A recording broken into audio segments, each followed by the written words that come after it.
Hello అండి, మనమైతే ఇప్పుడు ఐశ్వర్య దీపం ఎలా వెలిగించాలో చూద్దాం రండి. ఇంకా ముందుగా అయితే పసుపు తీసుకొని అందులోకి చిటికెడు జవ్వాదు, పచ్చకర్పూరం, రోజ్ వాటర్ వేసి ఇంకా మంచినీళ్ళు వేసి అయితే పల్చగా కలుపుకోవాలండి. పసుపునైతే ఇంకా కలిపిన పసుపును ఇప్పుడు దీపారాధన కుందులకైతే ఎక్కడ ఎడతెరిపి లేకుండా సమంగా పట్టించాలండి. ఇంకా నేనైతే రోజ్ వాటరు, జవ్వాదు, పచ్చకర్పూరం నాకు అవైలబుల్గా ఇంట్లో ఉన్నాయి కాబట్టి అయితే వేసానండి. ఇంకా అవన్నీ లేనివారు మామూలుగా పసుపులో మంచినీళ్ళు వేసైనా కానీ ఇలా పట్టించుకోవచ్చండి.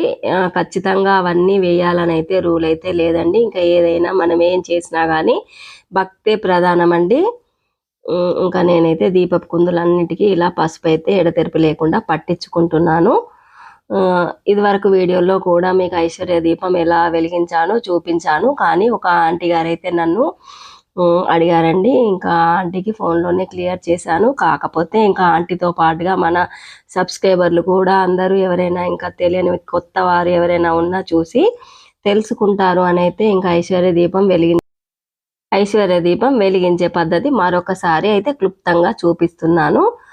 ఇంకా పసుపు పట్టించిన తర్వాత అక్షింతలు వేసుకోవాలండి. ఆ దీపపు కుందుల్లో అక్షింతలు వేసుకొని కుందులకు 3 చోట్ల గంధం అయితే పెట్టాలండి. గంధం పెట్టిన తర్వాత దానిపైనే కుంకుమ కూడా పెట్టాలి. ఇంకా 3 వైపులా కానీ 5 వైపులా కానీ పెట్టాలి అని అంటారండి.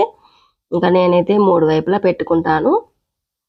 ఇంకా ఇప్పుడైతే అందులోకైతే మనం అక్షింతలు వేసిన తర్వాత ఇంకా గల్లుప్పునైతే తీసుకుంటున్నానండి.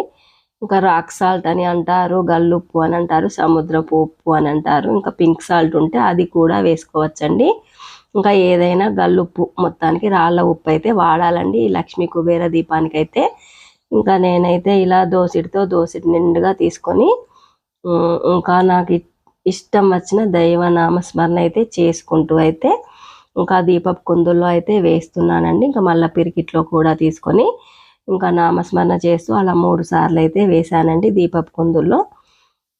ఇంకా పెద్ద దీపపు కుందులు ఉంటే అవి కూడా పెట్టుకోవచ్చండి. నా దగ్గర అయితే ఈ సైజే ఉన్నాయని ఇంకా వాటిల్లోనే వెలిగిస్తాను. ఇంకా ఉప్పు వేసుకున్న తర్వాత అయితే చిటికెడు పసుపు, కుంకుమ వేసుకోవాలండి. ఇంకా త్రిభుజాకారం ముగ్గు కూడా పెట్టుకోవచ్చండి. ఇంకా మన ఇష్టం అండి అదైతే. ఇంకా ఉప్పు వేస్తున్నప్పుడు ఓం గం గణపతే నమః అని ముందుగా గణపతిని స్మరించుకుంటే ఎటువంటి ఆటంకాలు రావు అని చెప్తారు కదండి గణపతిని స్మరించడం వల్ల.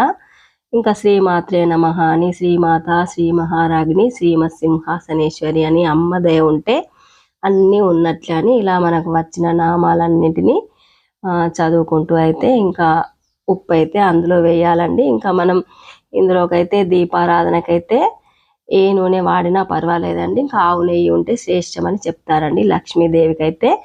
ఇంకా నేనైతే మా ఇంట్లో అయితే నూనెలో పచ్చకర్పూరం, జవ్వాదు, నెయ్యి వేసి ఉంచుతానని మీకు ఇదివరకు వీడియోలో కూడా చెప్పాను కదండి. ఇంకా అదే ఆయిల్ అయితే వేసాను. ఇంకా 3 వత్తులు అయితే వేయాలండి. ఇంకా నా దగ్గర పత్తి అయితే ఉందని ఆ పత్తితో అయితే 3 వత్తులు విడివిడిగా చేసి ఇంకా కలిపి అయితే అందులో వేసాను. 3 కానీ ఇంకా అంతకన్నా ఎక్కువ కానీ ఎన్నైనా వేసుకోవచ్చండి. ఇంకా వత్తులు అయితే వేసాను. ఆయిల్ వేసిన తర్వాత వత్తులు వేయాలి.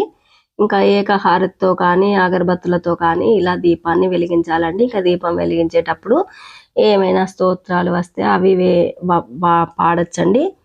దీపం కరోతు శుభం ఆరోగ్యం ధన సంపద అని ఉంటుంది. ఇంకా నేనైతే దీపం జ్యోతి పరబ్రహ్మ తస్మై శ్రీ గురవే నమః అని అయితే చదువుకుంటానండి. దీపలక్ష్మి నమోస్తుతే అని. ఇంకా దీపం వెలిగించిన తర్వాత పసుపు, కుంకుమ, అక్షంతలు వేసి ఇప్పుడైతే లవంగం పువ్వు ఉన్న లవంగాన్ని అయితే ఆ దీపంలో వేయాలండి. పువ్వు లేకపోతే వేయొద్దు అని చెప్తారు. ఇంకా లవంగాన్ని అయితే నేను ఆ వెలిగించిన దీపంలో వేసి ఇంకా దీపలక్ష్మి నమోస్తుతే అని అయితే మొక్కుకున్నాను. ఇంకా తర్వాత అయితే పుష్పాలతో అలంకరించానండి. ఇంకా థ్యాంక్ యూ ఫ్రెండ్స్. మరి మా అను కేర్ ఆఫ్ సీను ఛానల్ని సబ్స్క్రైబ్ చేయండి, లైక్ చేయండి, షేర్ చేయండి. మరిన్ని వీడియోస్ కోసం వెయిట్ చేయండి. ఉంటానండి. కొత్తగా నా ఛానల్ను చూస్తున్న వారు ఎవరైనా ఉంటే సబ్స్క్రైబ్ చేసుకోండి.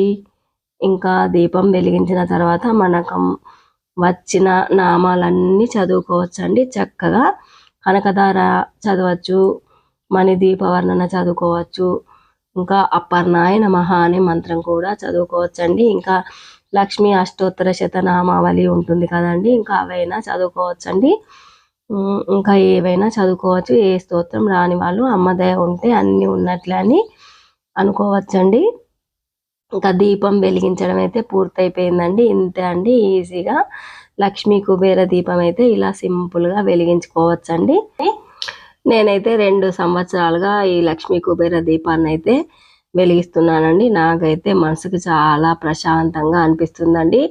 ఇంకా నెగటివ్ ఎనర్జీ ఏదున్నా తీసివేస్తుంది అని అయితే చెప్తారండి. ఇంకా లక్ష్మీ కటాక్షం కూడా ఉంటుంది అని అంటారండి. ఇంకా నాకైతే చాలా బాగా అనిపిస్తుందండి. మనస్సు కూడా చాలా ప్రశాంతంగా ఉంటుందండి. ఇంకా అమ్మ మీద భారం వేసి అయితే నేను లక్ష్మీ కుబేర దీపాన్ని అయితే వెలిగిస్తానండి. ఇంకా మీరు కూడా వెలిగించి చూడండి. ఇంకా ఈ దీపాన్ని అయితే మనం ఇప్పుడు పూజా మందిరంలో అయితే పెడదామండి.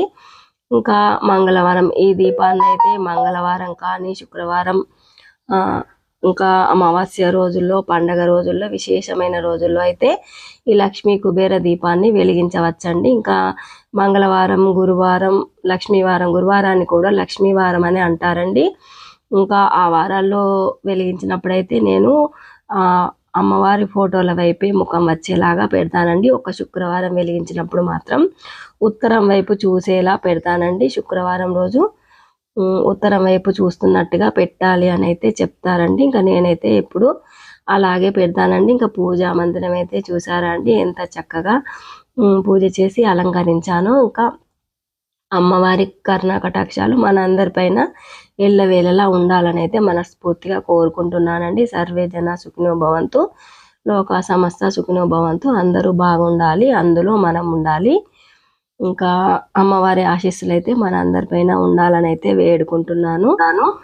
ఇంతే అండి, దీప ధూప నైవేద్యాలతో పూజ చేసుకోవాలండి. ఇంకా నైవేద్యం ప్రత్యేకించి ఇది వండి పెట్టాలా అది వండి పెట్టాలా అన్న సందేహం ఏది లేదండి. మనం రోజు పూజలో ఏవైతే పెట్టుకుంటామో అవే పెట్టచ్చండి. పండు కానీ ఫలం కానీ. ఇప్పుడైతే మనం మంగళహారతి అయితే పాడదాం అండి.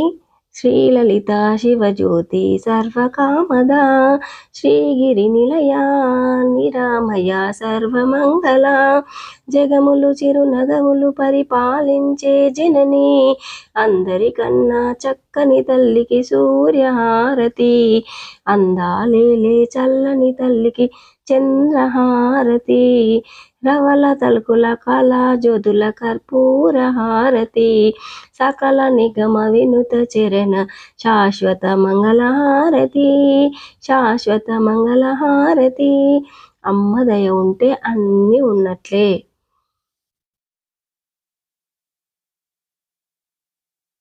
ఇంకా పూజ అయిన తర్వాత ఆ మరుసటి రోజైతే ఉప్పుని ఏం చేయాలంటే పారే నదుల్లో కానీ, కాలువల్లో కానీ, చెరువుల్లో కానీ ఎక్కడైనా వేయచ్చండి. ఇంకా అవేవి మాకు అవైలబుల్గా లేవు అనుకుంటే మనం ఆ ఉప్పుని కరిగించి ఇంట్లోనే సింకులోనే పారబోయచ్చండి. ఇంకా నేనైతే అలాగే చేస్తానండి, సింకులోనే పారబోస్తాను. ఇంకా పెద్ద పెద్ద వృక్షాలు ఉంటే చెట్ల మొదట్లో కానీ, తొక్కని ప్లేసుల్లో కానీ వేయచ్చు అని అంటారండి. చిన్న చెట్ల మొదట్లో మాత్రం వేయొద్దండి. ఇంకా చిన్న చెట్లు అయితే ఆ ఉప్పుకి అయితే చెట్లయితే బతకవండి, ఇంకా పాడైపోతాయి చెట్లు. కాబట్టి చిన్న చెట్లలోనైతే వేయకండి. ఇంకా ఎవరు తొక్కని ప్లేసుల్లో వేయండి. లేకపోతే ఇంకా మనం కొందరికైతే అలవాటు ఉంటుందండి, పూజా మందిరంలో వేసిన పూలు అవన్నీ ఒక కవర్లో వేసి నదికి వెళ్ళినప్పుడు వేసే అలవాటు అయితే ఉంటుందండి. అలా వేసేవాళ్ళు అలాగే తీసుకెళ్ళి ఉప్పును కూడా అందులోనే కలిపి నదిలో వేయచ్చండి. ఇంకా నదిలో ఏవి అవైలబుల్గా లేవు అనుకుంటే మాత్రం ఇంట్లోనే ఉప్పు కరిగించి సింక్లో వేసేస్తే సరిపోతుందండి. ఇంతే అండి. ఇంకా ఎలాంటి చెడు దృష్టి కూడా లేకుండా ఉప్పు తీసేస్తుంది అని అయితే చెప్తారండి. వెనకటి కాలం నుంచి బామ్మలైతే మనకు కొంచెం ఇబ్బందిగా అనిపించినా కానీ ఇంకా ఉప్పు తింపి వేస్తాను, దిష్టి తీసేస్తాను అని చెప్పేవాళ్ళు కదండి. ఇంకా ఉప్పుకైతే అంత పవర్ ఉంటుందండి. ఇంకా వెనకట మా ఇంట్లో అయితే రాతి చిప్ప అని ఉండేదండి. ఇంకా రాతి చిప్పలో వేసేవాళ్ళమండి. ఏ డబ్బులు తీసుకువచ్చినా, మనం ఏ సామాన్ కొని తీసుకువచ్చినా మిగిలిన చిల్లర వచ్చిందంతా రాతి చిప్పలో వేసేవాళ్ళమండి. అలా వేయడం వల్ల కూడా బయట నుండి వచ్చిన నరదిష్టి అంతా పోతుంది అని అయితే చెప్తారండి. ఇంకా మా పుట్టింట్లో అయితే ఉండేదండి ఆ రాతి చిప్ప అయితే. ఆ రాతి చిప్ప నిండుగా గల్లుప్పు వేసి ఉంచేవాళ్ళమండి. ఇంకా అందులో అయితే మా అమ్మ పర్సు అయితే పెట్టేదండి.